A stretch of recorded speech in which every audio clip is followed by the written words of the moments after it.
that this is intolerable for most Americans.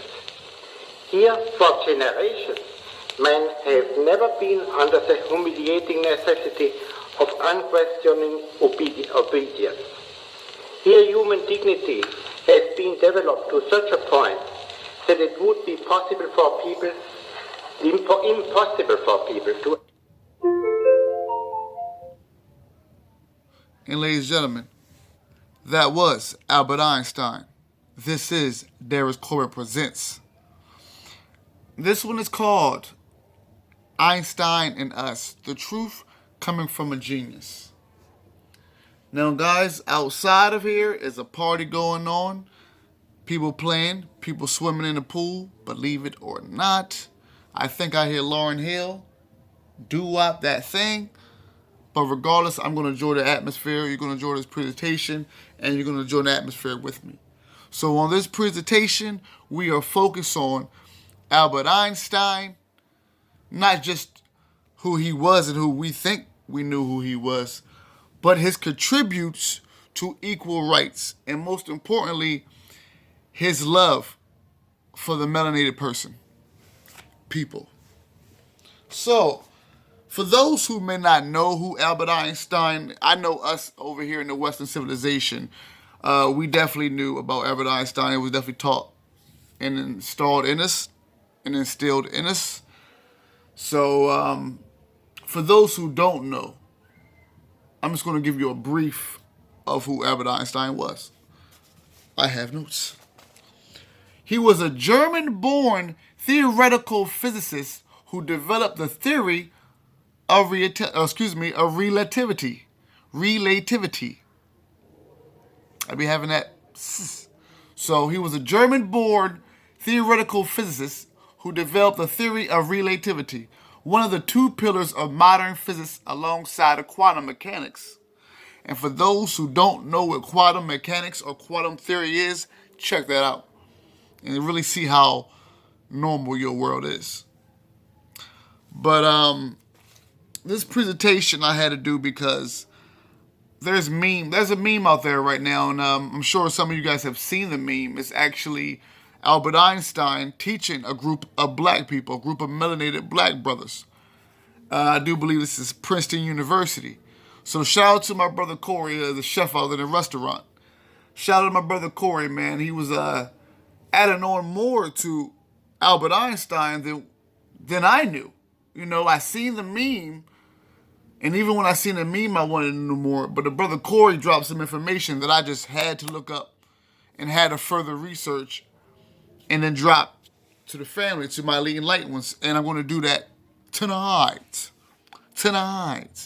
So I'm going to go right in. One of the first things I want to do is show you a picture of what I was talking about. For those who have seen the post, the meme, whatever you want to call it, on Facebook of Albert Einstein in the class teaching the brothers. I'm going to show you that right quick, so bear with me. Today, here we go. I think it's live and living color too. So here we go. I'm trying to. Can y'all see that? You see Albert Einstein in the classroom with the brothers teaching. So that was the picture that had me like, man, he was really down with the Brown. Like seriously, he was really down with us. He was really down with the cause. So tonight I want to read on the contributions that Albert Einstein added to the civil rights fight and the right for African American, black, whatever you want to call it, unity back in those days. So thank you for watching. As always, it's a pleasure. Let's dive right in. I even got some waiting music too. I love it. Yeah, we got some waiting music. 6 ways Albert Einstein fought for civil rights. 6 ways Albert Einstein fought for civil rights. So we about to go in. Albert Einstein earned international fame for his general theory of relativity, which was published 100 years ago. The landmark theory redefined how people thought about space, time, and gravity. But in the last 20 years of his life, Einstein parlayed his public admiration into promoting causes outside of physics that were dear to his heart. Most people know that Einstein was an anti-war activist, but after moving to the United States in 1933 and becoming a U.S. citizen, the iconic scientist also confronted American racism. According to the authors of Einstein on Race and Racism, Reuters University Press 2006, Einstein was keenly aware of the similarities between American segregation and the treatment of Jews in Germany. And before I go in, I want to do, and I don't know if I'm going to do it after Spiritual Warfare 4 or before, probably after, but I want to do a very special YouTube presents on a very special Jewish rabbi. But that's for another time, for another place. Before moving to Princeton, New Jersey, Einstein was harassed and denounced by the Nazis. But when he got to his new hometown in the United States, he found that it was also strictly segregated, with separate schools and movie theaters for blacks and whites. And at the time, Princeton University wouldn't admit black students. Some of Einstein's most significant efforts for civil rights took place in 1946, a year which a wave of anti-black violence swept the United States. African-American World War II veterans were attacked and lynched throughout America. Let me read that again, may I? African-American World War II veterans were attacked and lynched, fought for their country, fought against so-called adversaries, then come back home and get lynched by their own so-called American family. Son of a bitch. Let's keep on reading. Yet the mainstream media often ignored Einstein's speech. Yet the mainstream media often ignored Einstein's speeches and writings on civil rights during this time, leaving little public record on his efforts. While celebrating the general theory of relativity, 100th anniversary, it's also worth remembering Einstein's lesser-known work. Here are 6 ways Albert Einstein supported the civil rights movement in America. 1. Shortly before moving to America, Einstein backed a campaign to defend the Scottsboro Boys, 9 Alabama teenagers who were falsely accused of rape in 1931. Let me read it again. I'm loving the outside music, by the way. It's like the DJ is. It's amazing. But let's focus. Number 1. Shortly before moving to America, Einstein backed a campaign to defend the Scottsboro Boys, which was 9 Alabama teenagers who were falsely accused of rape in 1931. Number 2. When Princeton Nassau Inn refused to rent a room to contralto opera star Marian Anderson because of her skin color, Einstein invited the singer home as his guest. Their friendship lasted from 1937 until his death in 1955. And Anderson stayed with the Einsteins whenever she visited Princeton. Let me read that again. When Princeton's Nassau Inn refused to rent a room to contralto opera star Marian Anderson because of her skin color, Einstein invited the singer home as his guest. Their friendship lasted from 1937 until his death in 1955. And Anderson stayed with the Einsteins whenever she visited Princeton. Number 3.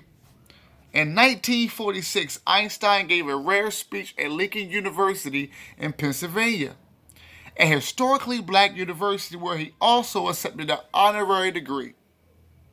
The appearance was significant because Einstein made a habit of turning down all requests to speak at universities. During his speech, he called racism, and I quote, a disease of white people. May I read that one again, shall we? In 1946, Einstein gave a rare speech at Lincoln University in Pennsylvania, a historically black university where he also accepted an honorary degree. The appearance was significant because Einstein made a habit of turning down all requests to speak at universities. During his speech, he called racism, and yet again I quote, a disease of white people. Number 4. Einstein was a friend and supporter of African-American actor and singer Paul Robeson, I hope I'm saying that right, who was blacklisted because of his civil rights work. The pair worked together in 1946 on the anti-lynching petition campaign. In 1952, when Robeson's career had bottomed out because of the blacklisting, Einstein invited Robeson to Princeton as a rebuke to the performer's public castigation.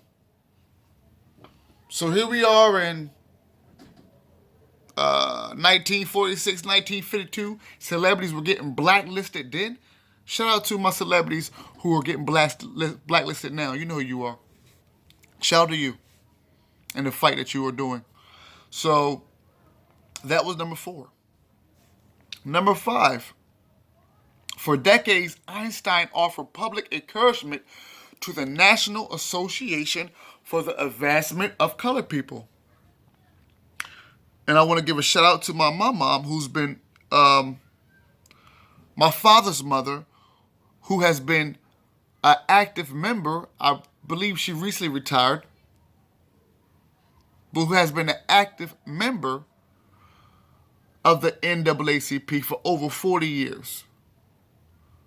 So a major respect to our ancestors and to our elders still living, who have, for as long as they have lived, fought the good fight.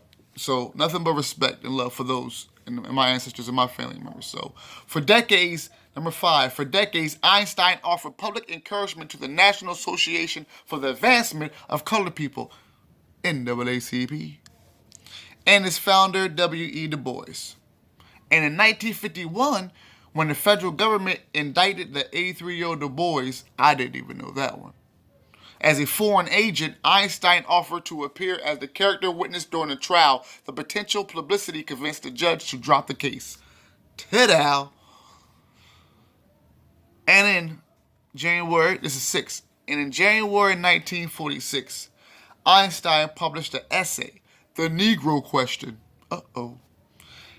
in Pageant magazine, in which he called racism America's worst disease. Now, right now, guys, we are going through COVID-19. Now, my question to my elite light ones, all 29 of y'all, thank y'all for subscribing. They said COVID-19 is probably one of the biggest things we have ever witnessed since the Black Plague. Now, here we have one of the smartest, and we have heard everybody around the world say one of the most smartest men that we know that has been publicized in our history books. He said the worst disease known to man is racism. So I'll let you be the judge. So let me read that again. Number 6. In January 1946, Einstein published an essay called The Negro Question in Pageant magazine, in which he called racism America's worst disease. Here is an excerpt from the essay. Now, I've been listening to a little bit of Albert Einstein, so I'm going to try to do the voice a little bit, so whatever. And this is quoting Albert Einstein. We're about to go in. There is, however, a somber point in social outlook of Americans. Their sense of equality and human dignity is mainly limited to men of white skin. Even among these, there are prejudices of which I, as a Jew, am clearly conscious, but they are unimportant in comparison with the attitude of the whites toward their fellow citizens of darker complexion, particularly toward Negroes. The more I feel American, the more the situation pains me. I can escape the feeling of complicity in it only by speaking up. Your ancestors dragged these black people from their homes by force. And in the white man's quest for wealth and easy life, they had been ruthlessly suppressed and exploited, degraded into slavery. The modern prejudice against Negroes is the result of the desire to maintain the unworthy condition. That was Albert Einstein. Now that concludes my presentation of Einstein and us, the truth coming from a genius point of view, perspective, mind. So I say this, and we had Albert Einstein, but we had so many other great people outside of the race of melanated or black or whatever you want to call it that were by our side. But the fact that we had people like Albert Einstein who knew that even in America, from what he went through with the Nazis, and him coming to America and seeing what the black people, African America, was going through, there was really no difference. And his thing was all about equality. So fast forward all these years later, here we are now dealing with similar shit than a lot of people were at Einstein time. And even go back further, when people talk about the bubonic plague now in 2020, when they had the bubonic plague back in the day, the black plague and shit, racism, that's another back in the day thing. It never really left. And so now, for those who watch my Black Lives Matter video, we're seeing people out in the masses now saying Black Lives Matter. But we're not really seeing the faces say Black Lives Matter. When you see Black Lives Matter, when you're home watching these commercials, and for people who watch my channel, you have every right to get uptight. If you feel like what I'm saying is not containing you, you can either turn or hit the dislike button. You have a choice. But what I'm saying is, when you watch these commercials now, and it's about Black Lives Matter, maybe it's just me. You can let me know. But why are they incorporating LGBT? If Black Lives Matter is representing black lives, black souls, black melanated brown skinned, why are you incorporating LGBT? And for those who think this is a shade, a shot, a hit, a punch, a kick at LGBT plus, it's not. What I'm trying to figure out is that the seriousness of Black Lives Matter. Are we forgetting why the people who, I'm talking about people who really, when Tamar Rice, when Sandra Bland, when Sean Bell,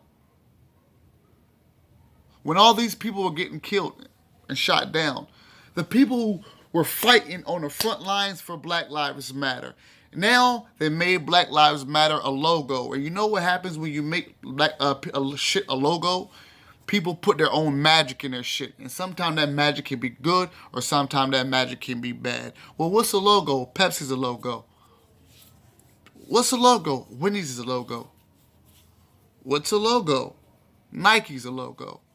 What's a logo? Jesus is a logo. So once you put logos on shit, then people can potentially start tainting and kind of diluting the cause. So I want to give a major respect out to Albert Einstein for doing what I do feel what people today should be doing. And if you have the voice, if you have power, if you have a voice and power that people respect, not just in America, but around the world, and you are really, I mean, really concerned, really angered, really want to be involved about helping black, brown, melanated lives, then you follow in the footsteps of the Albert Einsteins. You feel me?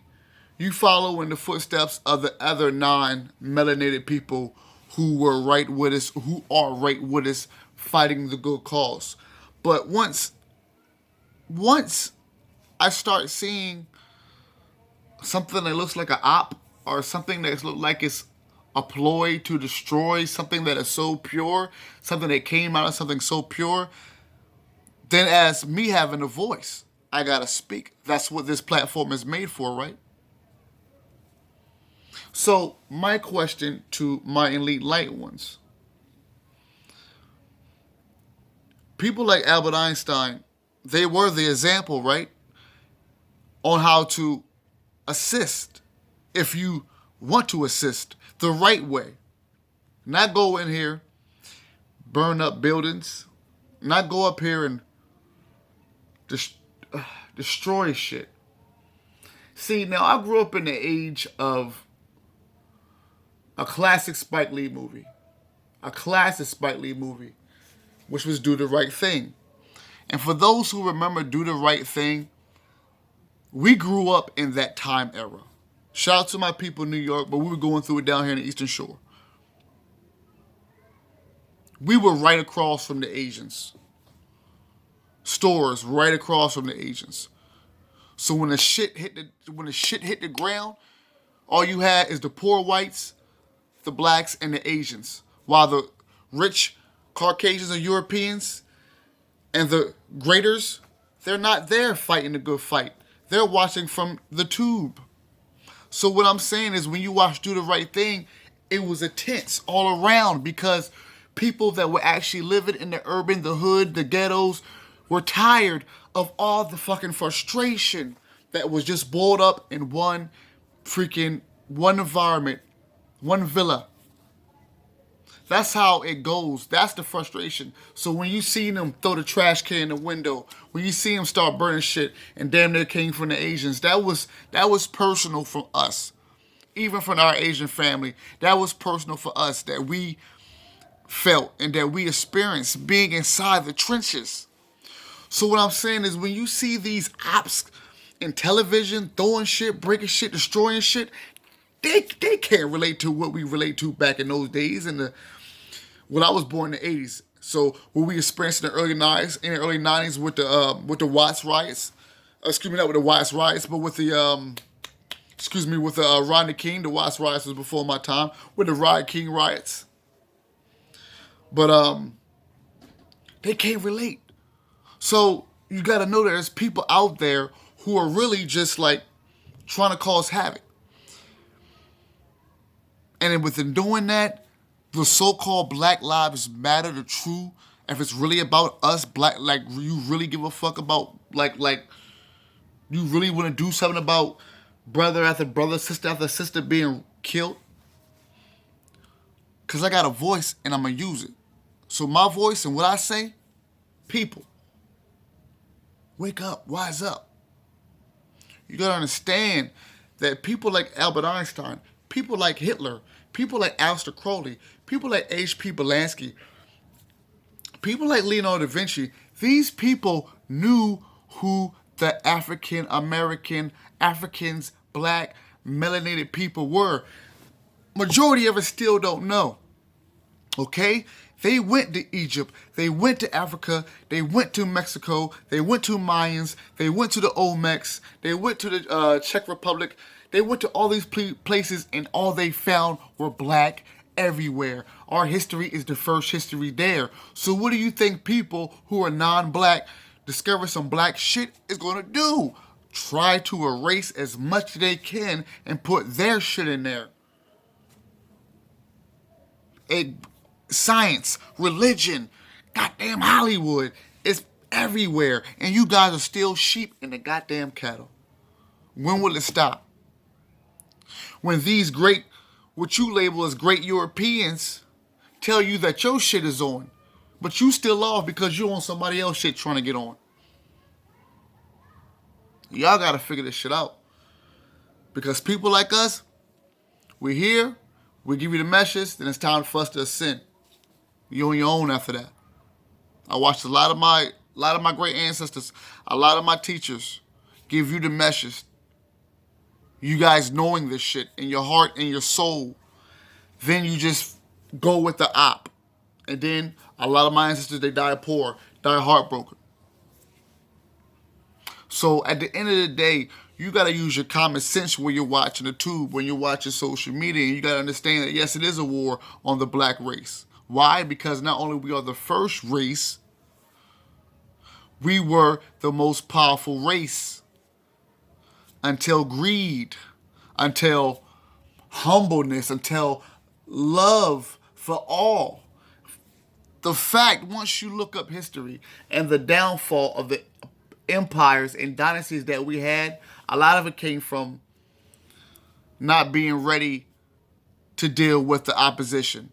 Us coming from a group of love and being a loving, sun-loving people, the sun people, and thinking everybody is lovable like us, and not thinking that these people want no wartime. So I thank you guys for watching the Darius Court Presents, and I hope you got a little bit more and learn a little bit more about Albert Einstein. So, oh yeah, also I want to add, the E equals MC squared also comes from Albert Einstein. The theory of relativity and also E equals MC squared. So, peace and love to the family. I'm coming right back at you with Spiritual Warfare 4 Origins. So, stay live, stay tuned. Peace and love always. I'm out.